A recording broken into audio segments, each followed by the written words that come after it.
Shalom ibu-ibu wanita Deborah yang dikasihi Tuhan. Saya berharap ibu-ibu semua sehat-sehat bersama dengan keluarga dan tetap ada dalam pemeliharaan Tuhan. Ngomong-ngomong, sudah pada divaksin belum? Kalau belum, segeralah vaksin. Karena dengan divaksin ada kekebalan tubuh yang terbentuk. Kita tetap menjaga prokes ya dengan ketat. Double masker, jauhi kerumunan yang tidak perlu, ya juga tetap semangat di dalam menjalani hidup. Kita serukan dulu moto Hagios. 2, 3, saya hidup, saya sehat, saya kuat di dalam Tuhan Yesus Kristus. Amin. Mari kita berdoa. Kami mengucap syukur dan terima kasih kepadamu ya Tuhan. Kalau pada hari ini kami masih diberi kesempatan untuk ada bersama-sama belajar untuk kebenaran firman-Mu. Terima kasih kalau sampai hari ini kami masih ada di dalam pemeliharaan dan penyertaan Tuhan yang nyata. Kami bersyukur Tuhan untuk itu, karena kami boleh ada, semua adalah karena karunia anugerah Tuhan di dalam kehidupan kami.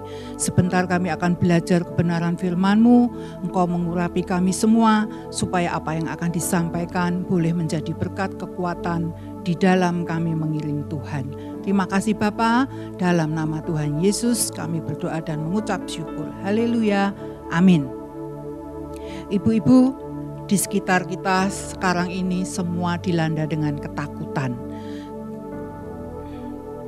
Kalau sekitar kita semua dilanda ketakutan, kita harus tetap menjaga hati kita. Kalau tidak, kita akan gampang terpengaruh. Bagaimana tidak takut? Ya, buka HP, baca berita, baca koran, semua isinya sama. Belum lagi pesan dari anak-anak kita yang cukup panjang untuk orang tuanya yang dikasihi, ya jaga prokes, masker double dan sebagainya dan sebagainya. Dan kalau kita tidak menjaga hati kita, pikiran kita yang ditujukan kepada Tuhan dan firman-Nya, kita akan mudah dipengaruhi. Ya, belum lagi berita keluarga ada yang kena, teman kena, karyawan kena, bingung. Kita jadi bingung dan takut. Rumah sakit sudah penuh, ya, itu oksigen sulit dicari dan sebagainya. Semua yang bersumber pada dunia pada akhirnya sudah tidak bisa diandalkan lagi. Nah, dalam situasi seperti ini, ingatlah firman Tuhan, Amsal 14 ayat yang ke-26, di sana dituliskan, dalam takut akan Tuhan ada ketentraman yang besar, bahkan ada perlindungan bagi anak-anaknya. Amsal ini, ayat ini cukup menguatkan. Kita diminta untuk takut akan Tuhan, bukan takut COVID. Karena orang yang takut Tuhan akan mendapatkan ketenangan dan ketentraman. Mari menjalin hubungan dengan Tuhan lebih sungguh-sungguh ibu-ibu, lebih serius daripada yang sudah-sudah, dengan bangun pagi dan berdoalah. Tentang bangun pagi ini, kok sepertinya saya terlalu memaksa ya, tetapi ya siapa sih ya yang tidak kepingin tidur pagi bangun siang, ya, dan semua sudah tersedia. Tetapi di dalam Alkitab, Tuhan Yesus selama pelayanannya di bumi sudah memberi teladan bangun pagi-pagi untuk berdoa kepada Bapa di surga. Kita lihat di dalam Markus 1 ayat yang ke-35. Pagi-pagi benar waktu hari masih gelap, ia bangun dan pergi keluar. Ia pergi ke tempat yang sunyi dan berdoa di sana. Jadi sebelum Yesus bertemu dengan banyak orang, dia berbicara dan mengajar di bait Allah, Yesus terlebih dahulu mencari hadirat Bapa. Tuhan Yesus tidak semena-mena, dumeh dia anak Allah, penguasa segalanya, tetapi dia sangat bergantung kepada Bapanya. Ia yang sudah mengasihi kita, Ia yang sudah menganugerahi kita keselamatan, Ia yang sudah memberi kita ketenangan, sudah seharusnya kita mengikuti teladannya. Tinggal mau atau tidak, itu menjadi pilihan pribadi kita masing-masing. tidak ada yang maksa loh ya ibu-ibu untuk bangun pagi dan berdoa. Nah, ibu-ibu yang sudah pernah merasakan bahwa bangun pagi adalah sebuah berkah keajaiban yang indah dari Tuhan untuk kita semua. Berkah itu beda dengan berkat ya ibu-ibu. Saya lihat di kamus, berkah itu adalah karunia Tuhan yang mendatangkan kenikmatan, yang sulit diucapkan dengan kata-kata, yang ada hanya rasa syukur karena bisa menikmatinya. Setiap bangun pagi dan mencari Tuhan, banyak keajaiban alam yang bisa dilihat yang tidak sama setiap pagi. Selalu berubah-ubah. Keadaan langitnya, keadaan sekitar kita, ya kadang bintang itu terlihat dengan jelas, kadang bulan ada di balik awan, kadang bulat itu ada di atas kepala kita dan bersinar dengan sempurna, kadang langit bersih sekali, kadang berawan, kadang hanya angin sepoi-sepoi yang menyapa kita, bahkan bisa melihat embun menetes dari ujung daun. Itu luar biasa bagi saya ya, entah bagi yang lain. Semua itu menandakan bahwa kasih setia Tuhan yang besar itu selalu baru setiap hari. Meskipun masalah persoalan tetap ada, mengiringi dan silih berganti, tapi percayalah kita diberi kecakapan untuk mengatasinya. Ayo ibu-ibu belajar bangun pagi, karena pagi adalah bagian awal dari hari yang akan kita lalui. Awal yang tetap mempersiapkan segala sesuatu yang disebut kehidupan. Tidak masalah hujan atau panas, jalani saja. Dan di dalam Ratapan 3 ayat 22-23 menulis, tak berkesudahan kasih setia Tuhan, tak habis-habisnya rahmat-Nya, selalu baru tiap pagi, besar kesetiaanmu. Nah, di pagi hari kita bisa bersyukur dengan bersuara. Kita bisa belajar bermazmur bagi Tuhan. Dan saya suka sekali dengan Mazmur 136. Untuk semua yang saya lihat di setiap pagi, saya selalu mengatakan itu dengan bersuara. Ah Tuhan, Engkau seorang diri melakukan keajaiban-keajaiban besar. Engkau menjadikan langit dengan kebijaksanaan-Mu. Engkau sendirian menggambarkan bumi, menghamparkan bumi di atas air. Engkau menjadikan benda-benda penerang yang besar. Engkau menetapkan matahari untuk menguasai siang dan bulan bintang untuk menguasai malam. Aku bersyukur padamu Tuhan. Aku berterima kasih kepadamu ya Tuhan. Masih diberi nafas hidup, masih diberi kesempatan menjalani kehidupan di hari ini. Itu adalah salah satu contohnya ya ibu-ibu. Ibu-ibu bisa mengambil dari Mazmur 23 dan Mazmur yang lain, di mana kata-kata itu sebagai bentuk pujian kita, pengagungan kita kepada Tuhan. Nah, ada apa sih di pagi penuh berkah dan keajaiban yang indah? Yang pertama, Tuhan mendengar seru doa kita. Mazmur 5 ayat yang keempat. Tuhan, pada waktu pagi Engkau mendengar seruanku. Pada waktu pagi aku mengatur persembahan bagimu dan aku menunggu-nunggu. Daud, sekelas raja yang sibuk, selalu bangun pagi, mengatur persembahan dan mencari hadirat Tuhan terlebih dahulu. Karena Daud tahu hanya Tuhan yang memperhatikan seru doanya. Di radio setiap pagi jam 4, sebagai pembukanya, mereka melantunkan sebuah pujian yang mengatakan, pada waktu pagi Engkau mendengar seruanku. Pada waktu pagi ketika aku mempersembahkan hati dan jiwaku, Engkau mendengar seruanku. Pujian itu sangat pas ya untuk dinaikkan pada waktu pagi. Yang kedua, yang pertama tadi Tuhan mendengar seruan doa kita. Yang kedua, kalau kita tahu Tuhan mendengar seru doa kita, bangkitkan kerinduan untuk bersekutu dengan Tuhan di pagi hari. Mazmur 119 ayat 147 sampai 148. Pagi-pagi buta aku bangun dan berteriak minta tolong. Aku berharap kepada firman-Mu. Aku bangun mendahului waktu jaga malam untuk merenungkan janji-Mu. Jadi Daud ini pagi-pagi buta sudah bangun dan berteriak minta tolong kepada Tuhan. Bahkan kerinduannya untuk bertemu Tuhan di pagi hari melebihi kerinduan seorang penjaga malam yang mengharapkan pagi. Memang tidak mudah ibu-ibu untuk membiasakan bangun pagi.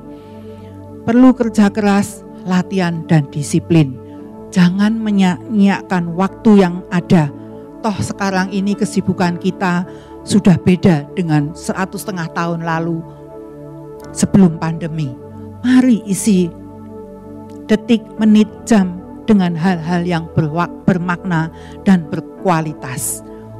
Mungkin ke depan kita tidak akan sebebas dulu. Itu tidak ada yang tahu. Mungkin kita tidak bisa kumpul-kumpul lagi. Kita sepertinya semakin dijauhkan satu dengan yang lain. Apa yang menjadi prioritasmu ibu-ibu? Yakobus 4 ayat yang ke-8a dituliskan, mendekatlah kepada Allah dan Ia akan mendekat kepadamu. Mazmur 65 ayat yang ke-5, berbahagialah orang yang engkau pilih dan yang engkau suruh mendekat untuk diam di pelataranmu.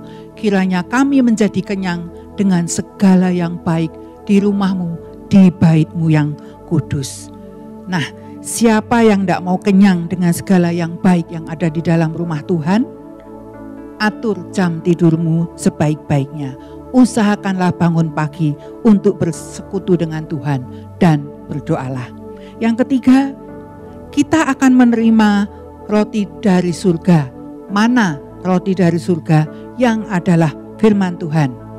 Perjalanan umat Israel selama 40 tahun di padang gurun, Tuhan tetap peliharakan dengan memberikan mana atau roti surga sebagai makanan khusus yang setiap pagi dikirim secara ajaib.